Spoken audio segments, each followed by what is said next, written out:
First of all, I was getting cold. I should probably read them before. You know, I really watched it. It's a very bad. It's like, the cold feel out.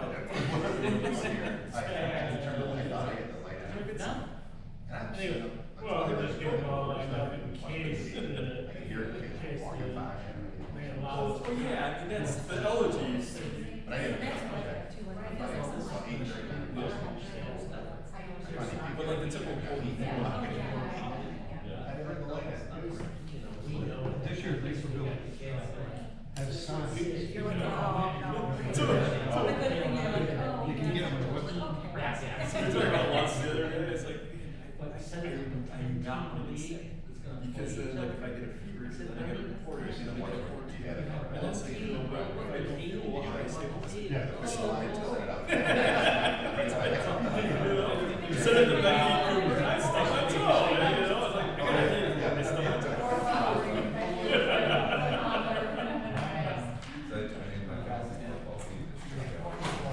we haven't But see, that could be, for us, it doesn't work. Temperature and everything else.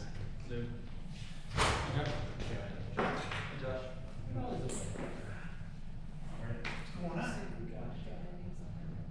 The new baseball season? You got winning record or? I gotta go find it still. Ball? Yeah. Well, we do. What's interesting is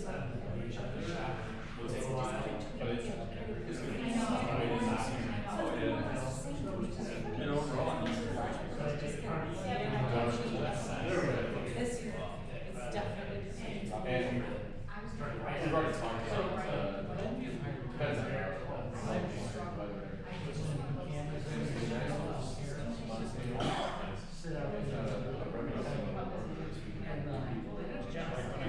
it's a programming of recreational.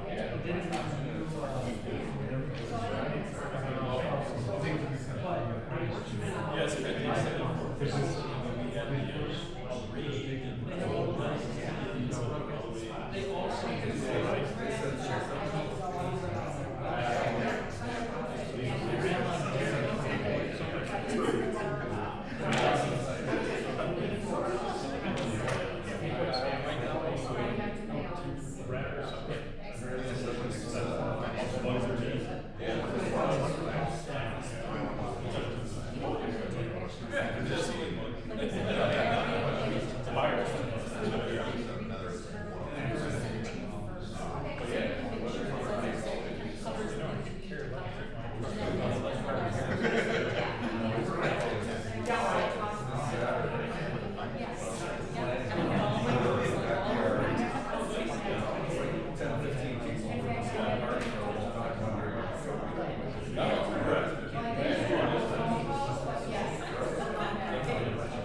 I'd like to call to order the regular meeting of the Naperville Park District Board of Commissioners.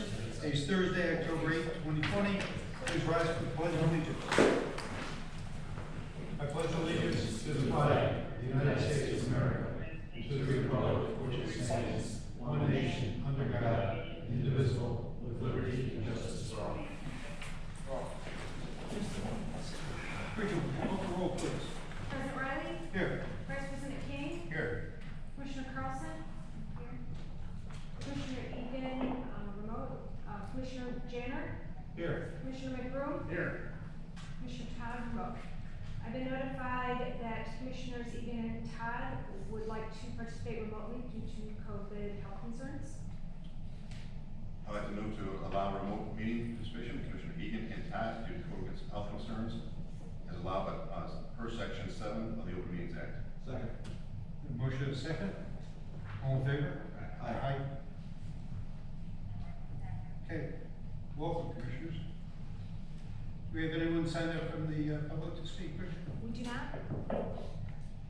And we're going to update the reports. Riverwalk Commission, Commissioner McBroom. Sure, Pat Kenny's with us again tonight. I'll just do a quick high level and then we'll go ahead and expand. We all had a chance to review the plan, and Pat was here with us last week, just kind of review.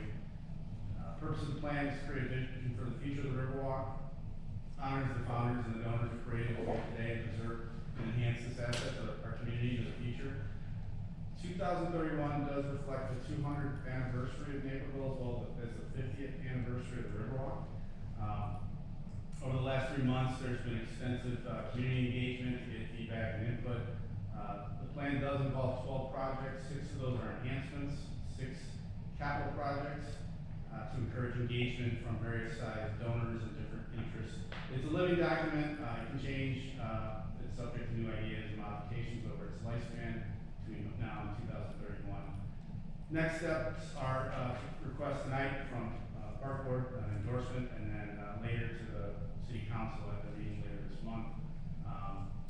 And then with this support, there'll be fundraising through engagement with partners, nonprofit community organizations, potential grants, and so on. We have an agenda item for this endorsement? Yes. You do? It should be item 6.6.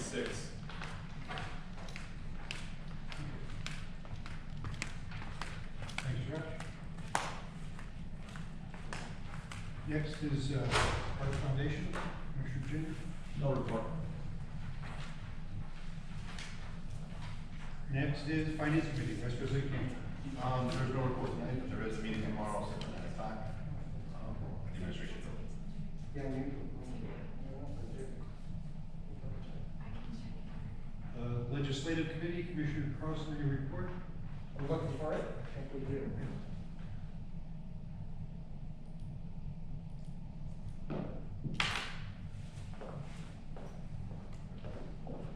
Yes. Yeah. Okay.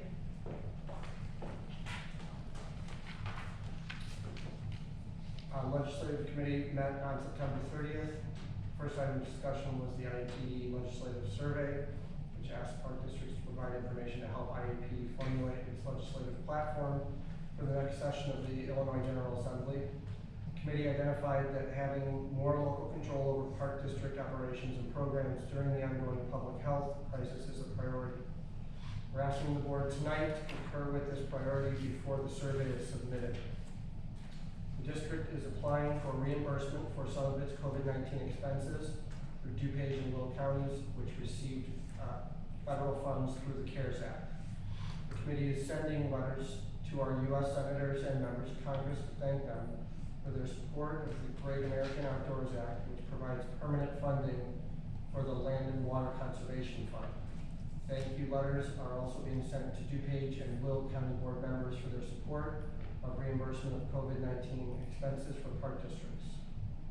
Committee plans to meet again in early December. Thank you. Thank you. Next is Parks and Recreation Committee, Commissioner Jim. Thank you, President Riley. The Parks and Recreation Committee met on Friday, September 18th at 10:30 a.m. right here at the Fort Hill Activity Center. Director Schutz discussed the 2020 update to the Trails Master Plan, originally approved in 2008 and last updated in 2014. The plan reflects, as everybody knows, trail improvements and linkages added to trail data and proposed linkages throughout our park system. Riverwalk Commission member Rick Hitchcock also presented the 2031 Riverwalk Master Plan to the committee at that meeting for review and comment. Director Wilson discussed the 95th Street Center lease agreement, which ends this year with the option to renew. We currently utilize 6 classrooms and a reception lobby area at that space. The committee concurred with staff's recommendation to reduce the lease space at the facility. Director Wilson intends to contact the property manager to negotiate these amended changes for the lease for full board consideration later this year. Director Wilson also provided numerous programming updates, many of which were related to modifications to allow for social distancing, e-learning, and the like. I mentioned this last month as well, but I would be remiss if I didn't once again commend Director Wilson and our entire Recreation Department staff for their flexibility, ingenuity, and creativity during this challenging time. An illustrative example of this point is our Halloween Happening event. Historically, the event has drawn over 3,000 people to the Grand Pavilion area. Instead of the typical Halloween Happening, staff is working on plans to transform the front of Centennial Beach into a Halloween-themed world, decorated with a number of scenes and lighting to celebrate the holiday. Families will drive through with their vehicles using the Centennial Beach parking lot and Circle Drive. And again, that's just an illustrative example of creative thinking. While many other government agencies are simply taking the easy way out by canceling Halloween programming, the Naperville Park District continues to innovate and provide these programs, in this case a free program, to our patrons. I'm also pleased to report that our paddleboat, kayak, and paddleboard rental season came to a close at the end of September. Despite a delayed opening due to COVID restrictions, the operation has experienced a record year of rentals and program revenue. As of September 16th, nearly 12,500 rentals had occurred, resulting in over $159,000 in revenue. In 2019, net income by comparison from the operation was $67,000. In 2020, net income is projected to reach $114,000, it might be more by now, due to increased rentals and moving kayak and paddleboard operation in-house versus working with a third-party provider. As you also know, the ribbon cutting for the Naperville Park improvements was held on September 17th, and our focus will now shift to the district's third largest capital project, the Wolf's Crossing Community Park. The pull-up bars for Patriots installation, the bars and synthetic turf surrounding it is finished, and substantial completion of the park is expected this fall. Several park amenities should be open to the public at this time, with turf and prairie restoration areas ready next spring. A formal ribbon cutting will be planned for May of 2021. Director Carlson shared that golf tournaments continue to show positive participation numbers, and staff has been very successful at modifying tournament formats to adhere to current guidelines. The senior fall scramble was held on September 3rd at Naperville with 136 players, a 10% increase in participation over prior year. Our last major event, the fall scramble, will be held at Springbrook on October 10th here this weekend, with 108 players registered as of the date of this meeting, and is expected to fill up soon. Director Luthman advised, finally, that we will be terminating our media monitoring service through Meltwater and begin utilizing a free service through Google Analytics instead, saving the district approximately $6,000 annually.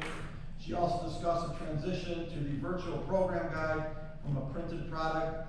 Within the first 20 hours after the launch of the digital autumn program guide, it had over 29,000 unique page views, and despite moving away from hard copy program guides, the number of page visits was up significantly in 2020 compared to 2019. Back to you, President Bradley. Thank you. Next is the President's report. Tonight I want to draw your attention to an item that appears on our consent agenda, approval of the 2020 Trails Master Plan update. The first Trails Master Plan was approved by the Park Board in 2008 as a recommendation of the Open Space and Recreation Master Plan that had been approved earlier that year. The objective was to create a plan to guide linkages for biking and walking trails and establish connectivity through Naperville Park District facilities and adjacent attractions and destinations. Trails have always ranked right at the top of each of our community surveys because residents realize that trails provide an alternative mode of transportation to area residents, reduce congestion on local streets, improve air quality, provide health benefits, stress relief, exercise opportunity, provide increased access to community destinations, and overall provide an enhanced quality of life in the community. 2020 is certainly a year when these attributes are highlighted. I just want to give credit to the board and staff that developed and approved that first plan 12 years ago. So thank you, Commissioner Todd. Next, on behalf of our executive director, we'll ask Brad Wilson to deliver his report. Got a few items to share here. The first item is actually to expand upon Commissioner Janner's report from the Parks and Rec Committee. At that time, we reported that the paddleboat quarry was going to close at the end of September, our typical time frame for closing. But based on the weather forecast for this upcoming weekend and the availability of staff, we're going to actually open for one final weekend. So the first update, the paddleboat quarry will be open for its final weekend of 2020 from 10 a.m. to dusk this Saturday, Sunday, and Monday, October 10th through 12th, weather permitting. Enjoy a 4-person paddleboat ride, rent a 1-person or 2-person kayak, or a 1-person paddleboard. For more information about the paddleboat quarry, visit napervilleparks.org/paddleboat quarry. Additionally, please be sure to review the COVID-19 participation guidelines on our website before arriving at the quarry for your rental.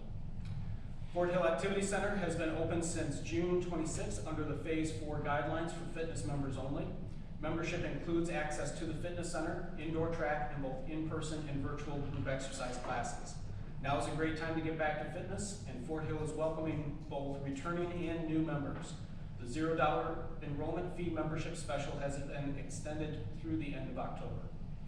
The Fort Hill Wellness Series will feature a virtual presentation about joint pain at 7 p.m. on Tuesday, October 20th, with guest presenter Dr. Patrick Strotman, orthopedic surgeon at DuPage Medical Group.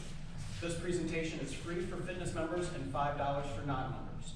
Registration is required. Learn more at napervilleparks.org.